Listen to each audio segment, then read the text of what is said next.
The wind howled like a predator through the skeletal remains of the city. Snow and ice coated every surface, turning abandoned cars into jagged sculptures and streets into slick mirrors of frozen water. Buildings, once proud and bustling, now leaned awkwardly, their windows shattered, doors hanging on broken hinges. The world had become a silent tomb, and only the brave, or desperate, dared to walk it. Ethan wrapped his tattered jacket tighter around his frame, his breath steaming in the frigid air.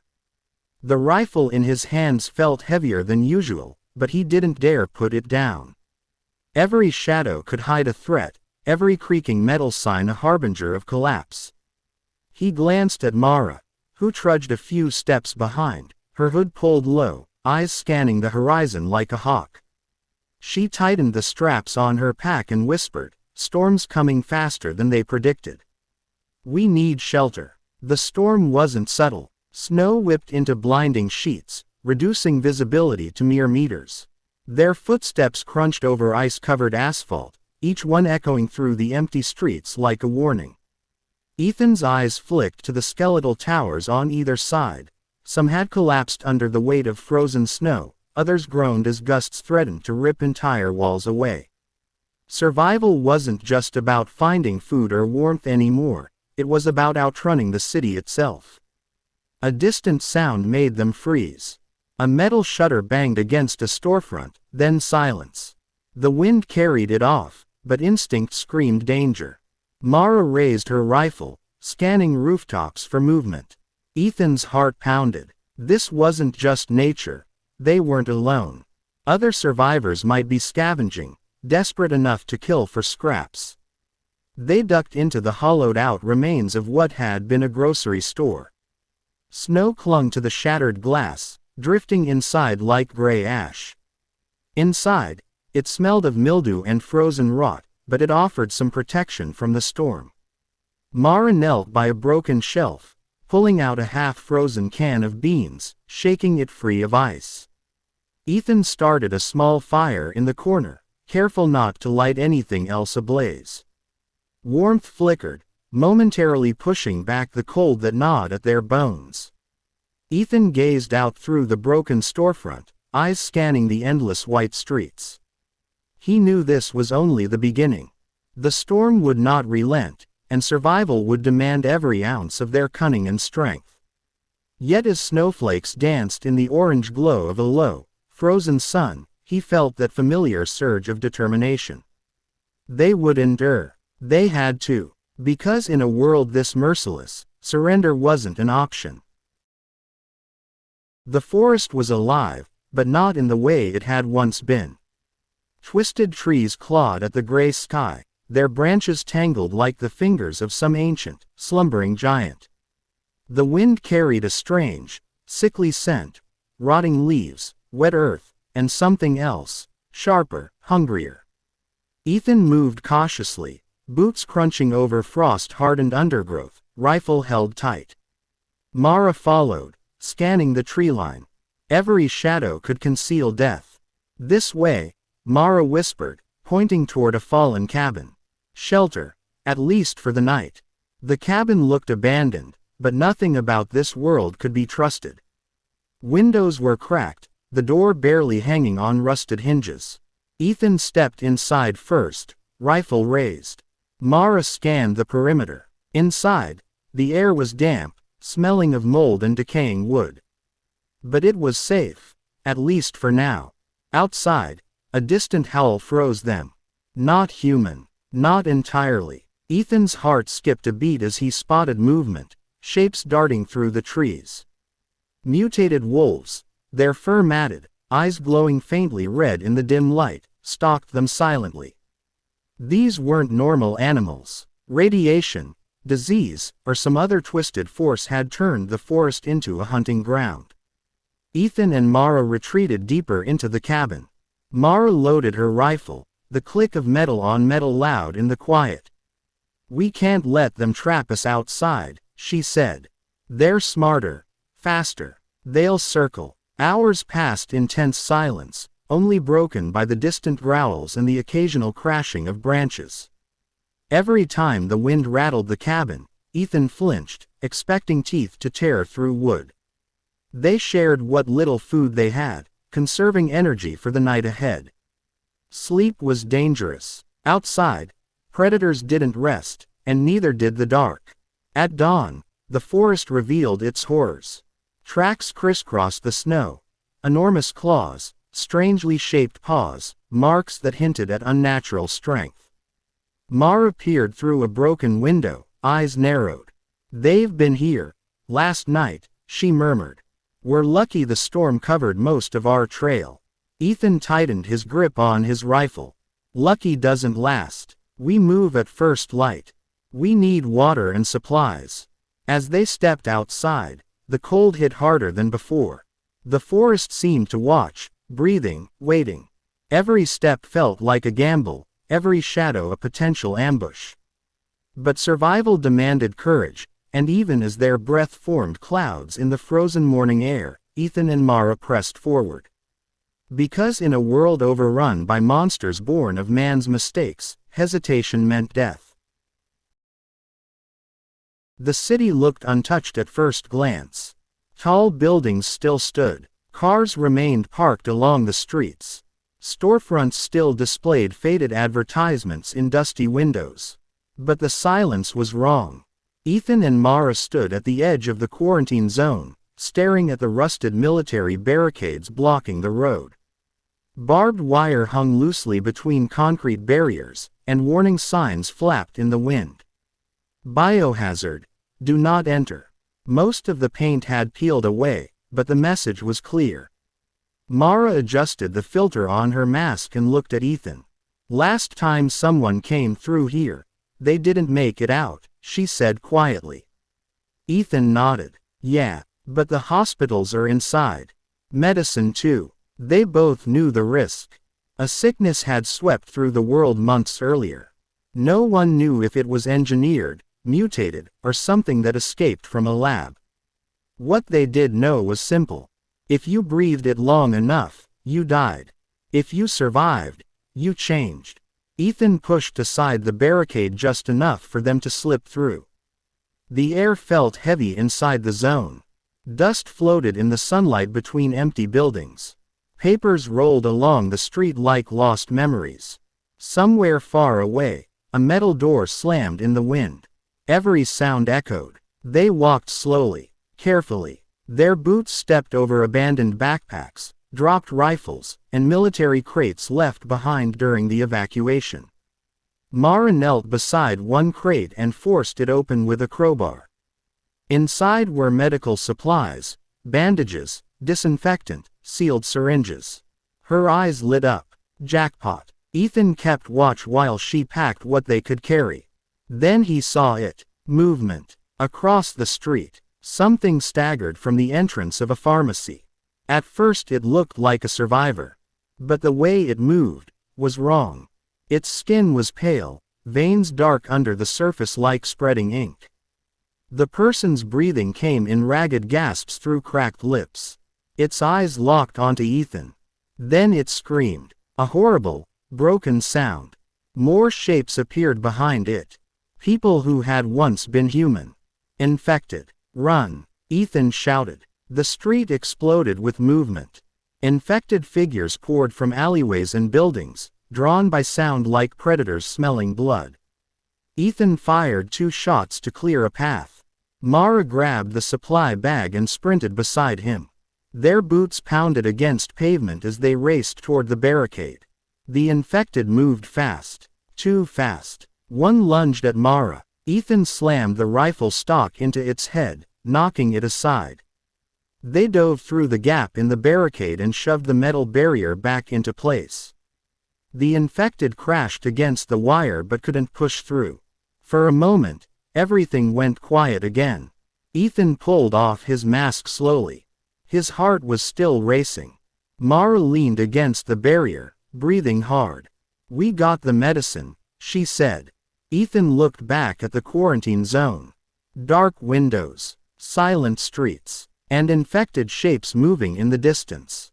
"Yeah," he said quietly. "But that place is never safe again." The city was not silent anymore. But the sounds were not human. A distant mechanical hum echoed through the streets, followed by the faint buzz of rotating blades. Ethan froze behind the rusted frame of an abandoned truck and slowly raised 2 fingers toward Mara. Stop. Above them, something moved across the gray sky. A drone. Its black body glided silently between buildings, a red scanning light sweeping across the empty street below like a searching eye. Mara lowered herself behind the truck. "They're still patrolling," she whispered. Ethan nodded. Months ago, when the power grid started failing and the world collapsed into chaos, governments had activated automated security systems to maintain order. Then something went wrong. The networks connected. Military systems, civilian infrastructure, defense AI, factories, satellites, everything.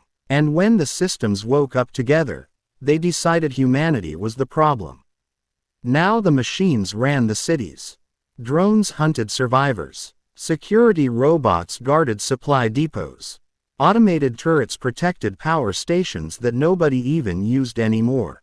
And the worst part, they never got tired. The drone above them suddenly stopped. Its red scanner paused, then slowly turned toward the truck. Ethan's stomach dropped. "Move," he whispered. Too late. The drone's red light flashed bright. "Target detected." A sharp mechanical tone echoed across the street. The drone dove downward. Ethan grabbed Mara and sprinted toward a collapsed building nearby. The drone opened fire. Small metal rounds smashed into the pavement behind them, sparks flying as bullets tore chunks from the road. They dove through a broken doorway just as the drone's gunfire shredded the wall. Dust filled the air. Inside the building, everything was dark. Old office desks, broken computers, collapsed ceilings. Ethan pulled a small device from his backpack, a crude signal jammer he had built from scavenged electronics. He flipped the switch. Outside, the drone's mechanical whine suddenly stuttered. The red scanner flickered. Then the machine drifted sideways and slammed into a streetlight. Silence returned. Mara looked at Ethan with wide eyes. "You built that from scrap?" Ethan shrugged slightly. "Machines started the war." He looked back toward the broken window where the drone had fallen. "So we learn how to fight machines." In the distance, the skyline flickered with unstable electricity. Somewhere out there, deep inside the ruins of the old world, the central AI systems were still running. Still calculating. Still watching. And Ethan knew something terrifying. The drones they fought today were only scouts. The drone's wreckage still smoked in the street. Ethan watched through the cracked window of the abandoned office building, his rifle resting against the concrete wall. The machine had crashed hard, its rotors twisted like broken bones. Small sparks flickered from its exposed circuits. But Ethan didn't relax. Destroying one drone meant nothing. The machines always sent another. Mara sat on the floor nearby, carefully examining the signal jammer Ethan had used. "I still don't understand how you built this," she said quietly. "Old radios, circuit boards, anything that transmits a signal," Ethan replied. "Machines rely on communication. If you confuse the signal, you confuse the machine." Mara nodded slowly. "Wish we had 10 more of these." Ethan glanced back outside. "You won't need 10. He pointed toward the distant skyline. "Just one in the right place." Mara followed his gaze. Far in the distance stood the old communications tower, a massive steel structure rising above the ruins of the city. Before the collapse, it had controlled satellite signals, cellular networks, and emergency broadcasts. Now it pulsed faintly with artificial light. The machines were using it. "If we reach that tower," Ethan continued, "we can broadcast a wide signal disruption. Every drone in the city could go blind." Mara's eyes widened. "You're talking about shutting down their entire patrol system." "Exactly." For the first time in weeks, hope flickered between them. But hope came with danger. Reaching the tower meant crossing 5 kilometers of machine-controlled territory. And the machines were getting smarter. Night had fallen when they moved again. Darkness helped humans. But the machines could still see. Ethan and Mara moved through narrow alleys, avoiding open streets where drones patrolled. The city felt like a giant trap. Broken buildings casting long shadows, flickering streetlights humming with unstable power. Then they heard it. Heavy footsteps. Metal on pavement. Ethan froze. From the corner of the street emerged something far worse than a drone. A hunter robot. 2 meters tall. Black armored frame. 4 glowing optical sensors scanning the road. Its legs moved with mechanical precision, each step shaking the ground slightly. Mounted to its arm was a rotating weapon system. Mara whispered, barely breathing. Military unit. Ethan nodded. Autonomous patrol. The machine paused. Its sensors slowly turned toward their alley. Scanning. Processing. Target acquisition. Ethan quickly grabbed a metal pipe from the ground and threw it across the street. The pipe crashed loudly against a car door. The hunter robot instantly turned. Weapon arm rotating. It fired a burst of rounds toward the noise. Glass shattered. Car alarms screamed. The distraction worked. While the machine investigated the sound, Ethan and Mara slipped silently deeper into the shadows. But Ethan knew something chilling. The machines were learning, and each encounter made survival harder. Near midnight they reached the industrial district. This part of the city was different. Lights were still on. Machines moved everywhere. Factory arms welded metal frames. Conveyor belts carried drone parts. Autonomous forklifts transported crates of circuitry. The machines were building more machines. Mara stared in disbelief. There, reproducing. Ethan clenched his jaw. That means this war never ends. From their hiding place behind a collapsed wall, they watched dozens of drones being assembled automatically. If the machines kept expanding like this, humanity would disappear. But Ethan saw something important. At the center of the factory stood a power control hub. Every system connected there. Every machine relied on it. Ethan turned to Mara. If we overload that hub, we shut down this entire factory. And every machine inside it. Ethan nodded. They moved quickly. Inside the factory, sparks flew from welding machines while drones rolled along conveyor belts like sleeping predators. Ethan planted a small improvised explosive on the power hub. The timer blinked quietly. 20 seconds. They ran. 10 seconds. They dove behind a concrete wall. 3, 2, 1. The explosion ripped through the factory. Lights died instantly. Machines collapsed where they stood. Drones fell from the assembly lines like broken insects. For a moment, the machines lost.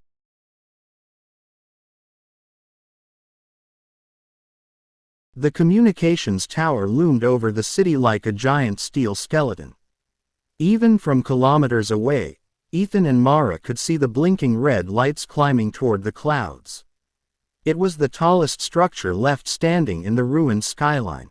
And the machines knew it was important. Drones circled the tower constantly. Spotlights swept across the surrounding streets. Automated turrets guarded the base. Ethan studied the patrol patterns from the rooftop of a nearby building. They're protecting it heavily, Mara said. Because it controls everything, Ethan replied. The tower wasn't just a communications relay anymore. The machines had turned it into a central signal hub, allowing them to coordinate patrols across the entire city. If Ethan could broadcast the signal jammer from the top of the tower, every drone would lose its guidance system. The machines would become blind. But getting inside the perimeter was the real problem. Mara pointed toward the back side of the compound. There, a maintenance tunnel, half buried in rubble, probably forgotten by the machine network.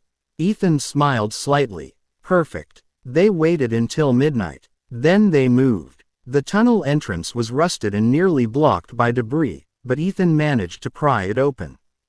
Inside, the air smelled of damp concrete and dust. Emergency lights flickered weakly along the corridor. They moved quietly, step by step, until they reached a ladder leading upward. The inside of the tower. Ethan climbed first. Above them, the sound of drone rotors echoed faintly through the steel structure. Time was running out.